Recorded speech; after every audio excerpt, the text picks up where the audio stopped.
you see what we are talking. Look how the people of Gabon, look at them in the street jubilating, happy, in their mind, everything seems to be like at the end of the day, we are free from bondage. You see, if you've been given opportunity to serve well.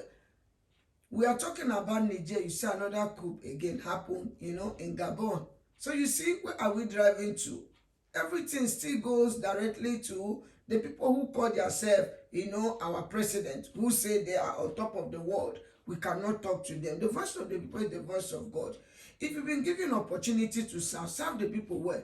It pains me so much if you see them talking, just like the ECOWAS, they are just talking and saying they want to do this, sanctioning Niger, all the things they are doing. Once the citizens are behind you, they will continue what they are doing. This thing is not about, diplomacy again. It's not about dialogue. It's about doing the right thing. See what is going on.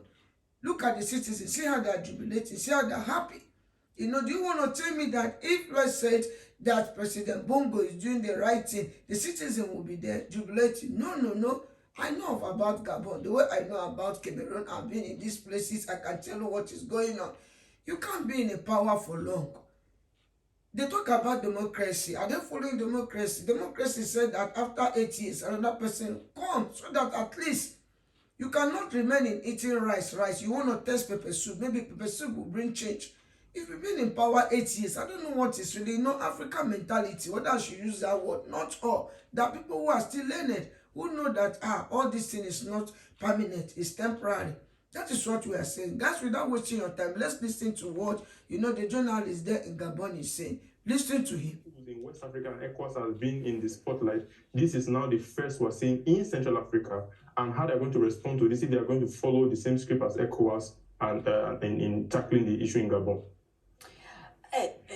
We have, of course, seen this increasingly anti-French sentiment in other West African nations, more notably in Niger recently. Is it a similar situation in Gabon? Yes, the coup in Gabon I think it's more about dissatisfaction with the electoral process and the fact that one family has ruled the country for about 56 years. Before Ali Bongo, his father, he took over from his father in 2009. And he has been in father rule for 40 years. So 40 it is seen as the democratic process doesn't really work. And France might not really be keen to complain about this type of dynasty kind of rule. But people in the country, I think, unlike in Mali and Burkina Faso, where we are seeing Russian flags, there's no indication of that yet. So it is, and the sentiment is not necessarily about anti-France, like we're seeing in Niger and Mali, but more about determining the future of Gabon and focusing more on its own electoral processes. Let's talk a little bit more then about the country. As you say, rich in oil, it's an OPEC member, it's also a key producer of this energy transitional material like magnesium. I mean, we know the borders have been shut. I mean, what are the wider international ramifications of what is going on there?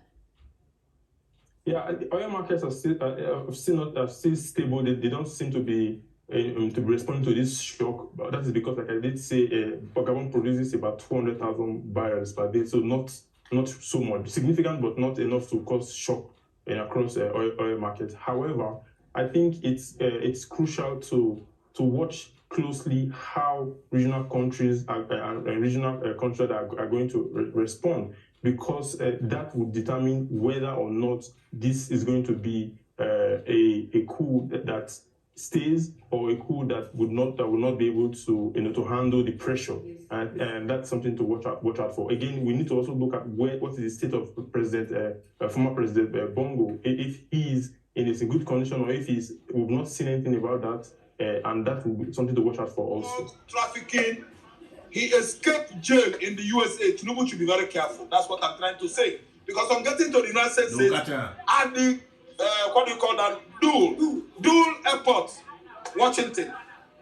Lexington, International Airport, California, or John Fitzgerald International Airport, New York, MIB, arrested. That's John F. Kennedy International New York Airport, New York. Tinubu might get arrested there. See, let me tell you, you should be very careful. Inviting him over might be a trap. I am suggesting as an Igbo man, pulling us that we not go school, that we are illiterate. See, it might be trap. Nobody escapes drug case in America. America, DLEA is the head all over the world. The Drug Law Enforcement Agency, USA, is the head all over the world. They are the owner of NDLA. Anywhere in the world, they can arrest anybody. America arrested Manuel Noriega of Panama in 1990s, early 90s, simply because of what? The man was the president of Panama, involved himself in drug activities across Central America, Southern America, even up to United States. America invaded Panama, they arrested Manuel Noriega. Who the hell do you think Nigerian president is? They can never elude or evade arrest by FBI or DNA US. Guys, in case you don't understand the scenario that is going on, he's talking about Ogatinebo not to go to US, that it might be a trap, that they might lock him, because of, allegation about fraud and whatever, that was going on. They now said it might be a trap, that he should not go. Okay, guys, without wasting your time, watch the video and give the video thumbs up. I'm going to summarize. Watch the video. Thumbs up, guys.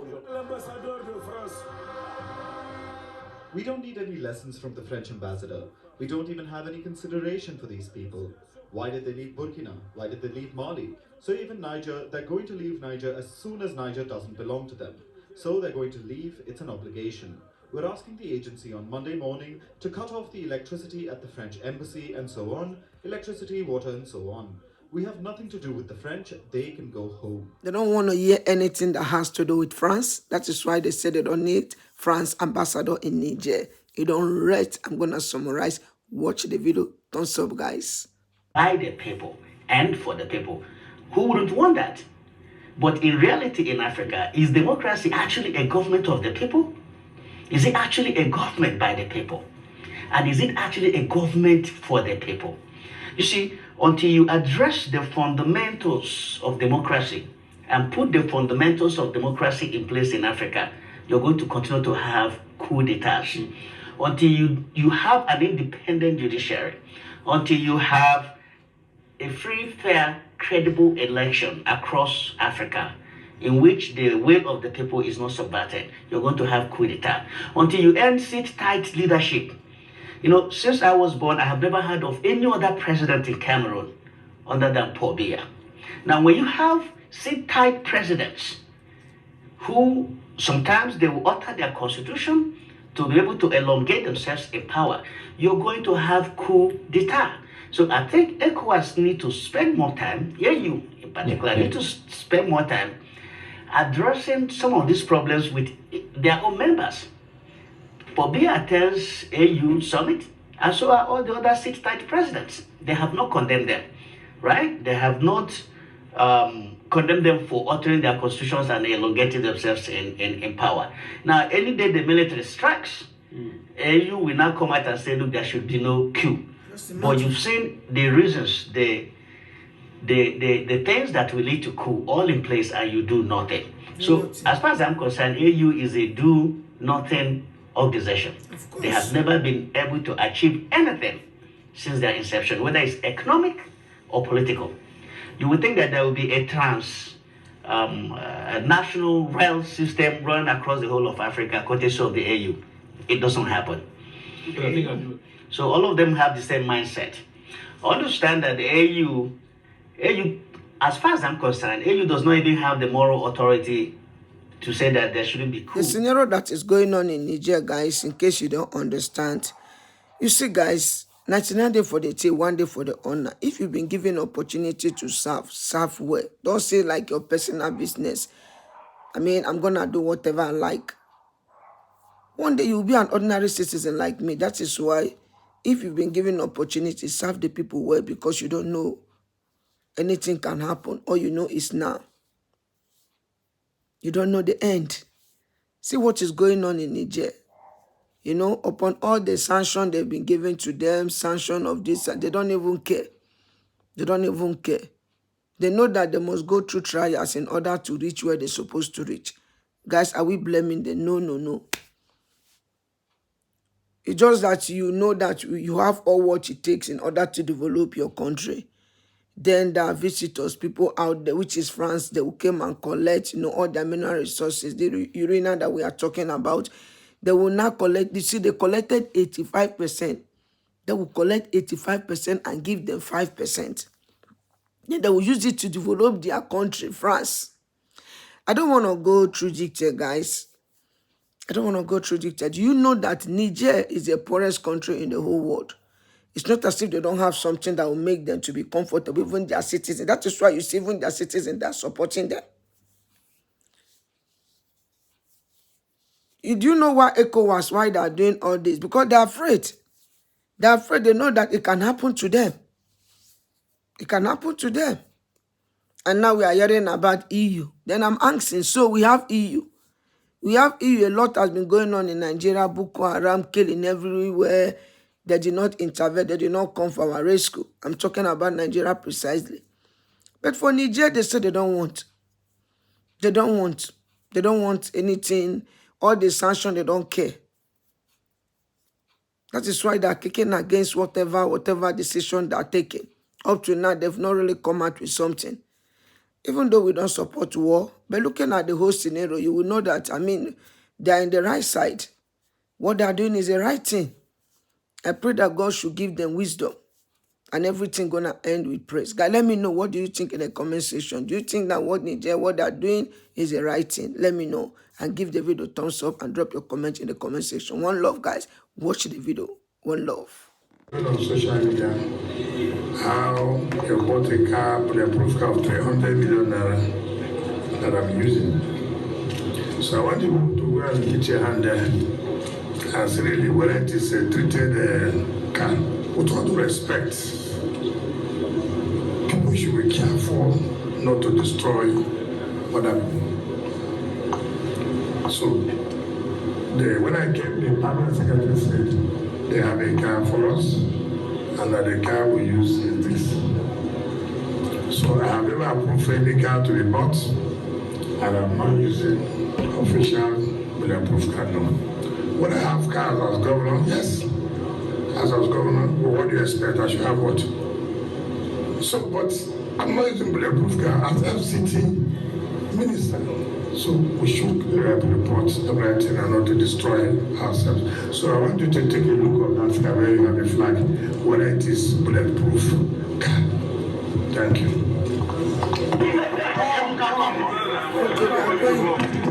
Let's go and check the car, guys. Don't stop me. Let's check it. Check it if this car is bulletproof. We are not against it. Officials going around, even just to even promote cycling. But I mean, I think that's the point Dele Momodu was trying. Look at them, look how they are riding their bicycle. But our own, you see them driving bulletproof, worth of millions. But look at the president. Just imagine, see how they are just feeling free, riding their bicycle. These are people who are really, for the people who are there to work. Whatever you're doing in life, remember that all hands are not equal. These 5 hands, they are not equal. So we've heard all what you said, how you're going to demolish this, demolish that. Be wise, use wisdom. Whatever you're doing, make sure you're using wisdom.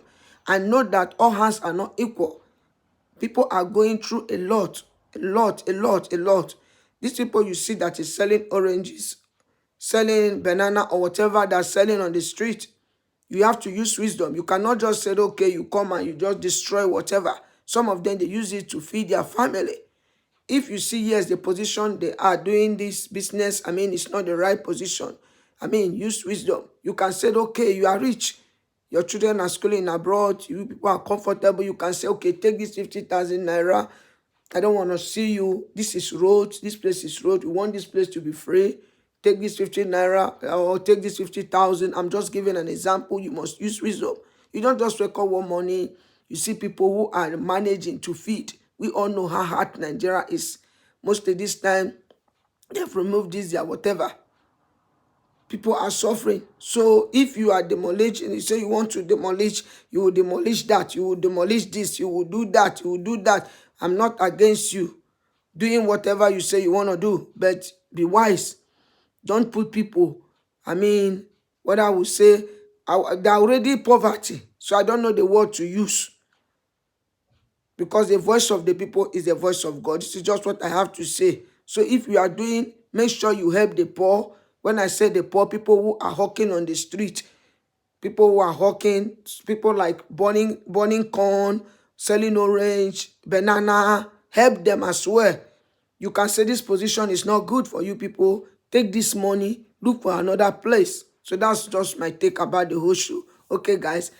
Thumbs up, guys, and let me know your comments in the comment section. One love and watch the video. What is happening in Imo State is not recovering Imo State for Hope Uzodinma. It's recovering Imo State to be a sane and modern state like other states. So we here are agents.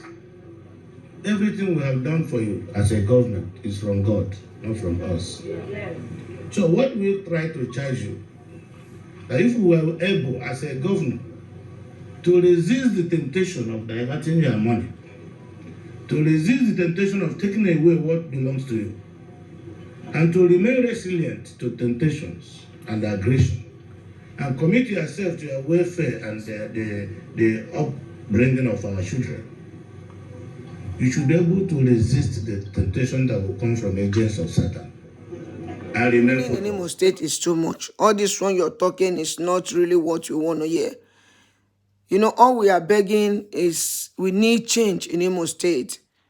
We all know what is going on. A lot has been going on. They will say it's IPOP. They will say it's gunmen. They will say it's this, a lot. Imo State used to be a peaceful place where people even used to come to rest, do their things and go. But now, Imo State is a place that people are even afraid to come. What are you going to do? I don't know whether maybe you will still be in power. But if you've been given this opportunity for 4 years again, ask yourself that one day I'm going to be an ordinary citizen. Let me use this opportunity. People have been saying a lot of things, kicking against all what, I'm doing. Even when I'm right, people were like, oh, Hope Uzodinma is this. We all know how you came into power. We know how you came into power, and everyone is kicking against it because of a lot that has been going on. Now, if you've been given opportunity for the next 4 years, what are you going to do? That is what you ask yourself. You make sure you stop this killing. Unity is what you want. IPOP, why are they angry? Stop this Monday, whatever. They did not just wake up one day and said, okay, IPOP every Monday they shoot. Dialogue, that is what we are talking. So all these things you are talking now, you promise this and you promise this. If you can tell yourself the truth, you know that Imo State, there is a lot that is going on. We need unity, we need peace. So do the right thing. Do the right thing. Where is Buhari? Buhari now is an ordinary citizen. It's your man. Remember that one day you will be an ordinary citizen. So that is why, watch your back and do the right thing. I don't know who is going to be in that seat, but whoever that will be there, they should do the right thing. And if you are the one coming back, put yourself in anyone's shoe and said, okay, now, I've been, a lot of, bass bulls, woto, people don't they give me a lot. Make I use this remaining 4 years to wipe that woto that people has been giving to me. Okay, guys, let me know if you are from Imo State. Let me know your comment in the comment section, and let's keep rolling. Watch the video. At the end of this video, thanks for watching. Don't forget to press the bell notification so that each time I post a video, you'll be notified. And if you are new in my channel, you are highly welcome. Wow, I embrace you all. May God bless you. My old subscriber, my returning subscriber, you guys are so amazing. I love you all. And if you have not subscribed, subscribe and join this beautiful family. Remember, put God first in whatever you're doing. One there is life, there is hope, and never you give up. Bye-bye for now. Like, comment, subscribe, and share the video. Let it go viral. Subscribe, thumbs up. One love. Peace. I love you all. Bye.